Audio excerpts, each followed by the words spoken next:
কেউ ইলিশ কুড়োতে ব্যস্ত, কেউ বা ইলিশের গা থেকে বরফ ছাড়িয়ে সুসজ্জিত করছে ইলিশগুলো যেন ক্রেতাদের নজর কাড়তে পারে। এভাবেই প্রতিদিন হাজার হাজার মন ইলিশ সুসজ্জিত করে মেপে তারপর ক্রেতাদের কাছে সরবরাহ করে থাকে এই আড়ত। কথা বলছি ইলিশের আড়ত মহিপুরের কথা।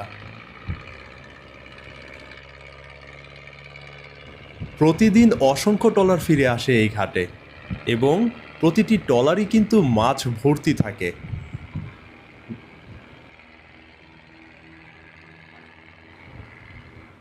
ফিরে আসার পর শুরু হয় অক্লান্ত পরিশ্রম।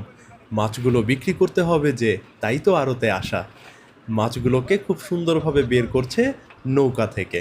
না উনি বেশ মাছ যেন লাফাই যায় না দেখিস। মাছ লাফাইতেছে। মাছ যেন লাফাই যায় না। হ্যাঁ। কত বছর ধরে কাজ করতেছেন আপনি? আমি কাজ করে 3 বছর ধরে। 3 বছর।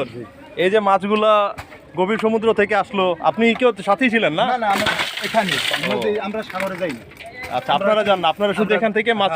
আমরা গদি। মাছ কি কম ধরা পড়ে নাকি বেশি?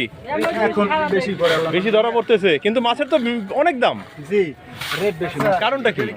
মাছ বর্তমানে সেবের মাছ নাই আর কি। যেভাবে পড়ার কথা কিন্তু আল্লাহ সেভাবে দেয় না, কিন্তু সামনের দিকে আল্লাহ দেবো ইনশাআল্লাহ। মাছগুলো ঝুড়িতে তুলে নিয়ে যাওয়া হয় আড়তে। সেখানে মাছগুলো বিক্রি করবে এবং সেখান থেকে তাদের জীবিকা নির্বাহ হবে। তাদের মনে এখন অনেক স্বস্তি। আমার চোখে ধরা পড়ল একটি বড় মাছ। আপনাদের দেখাতে চাই সেই মাছটি। দেখুন, প্রতিটি মাছ কিন্তু একই সাইজের নয়, তবে এই মাছটি সত্যি অনেক নজর কেড়েছে আমার। এখানে মাছগুলো বাছাই করা হচ্ছে। বড় মাছগুলোর বেশি দাম এবং ছোট মাছগুলোর কিছুটা কম দাম। এই মাছগুলোর দামটাও একটু বেশি এবং স্বাদেও নাকি অনেক তৃপ্তিময়।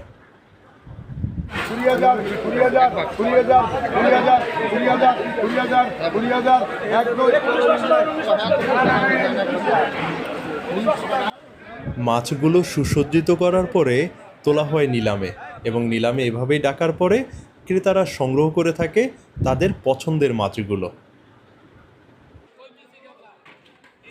ক্রেতারাও ঠিক একইভাবে মাছগুলোকে সংগ্রহের পরে বড়গুলোকে আলাদা করে থাকেন এবং ছোট মাছগুলোকে কম দামে বিক্রয়ের জন্যে বাজারে নিয়ে যান।